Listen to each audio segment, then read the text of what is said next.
ఏం తమ్ముళ్ళు 15,000 కరెక్ట్ గా వచ్చిందా? లంచాలు లేవు కదా, ₹1 ఖర్చు లేదు కదా, తిరిగే పని లేదు కదా. అదే టెక్నాలజీ.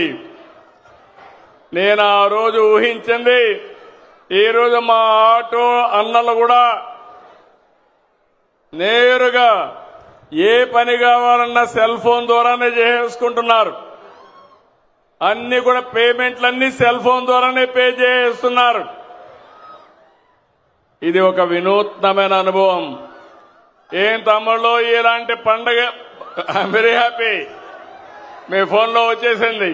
ఇప్పుడంతా కూడా ఆఫీస్ చుట్టూరు తిరిగే పని లేదు. ఆటోమేటిక్ గా చెప్పిన రోజున చెప్పినట్లు పనిచేసే ప్రభుత్వం ఈ ఎన్డీఏ ప్రభుత్వాన్ని మరొక్కసారి విజ్ఞప్తి చేస్తున్నాను.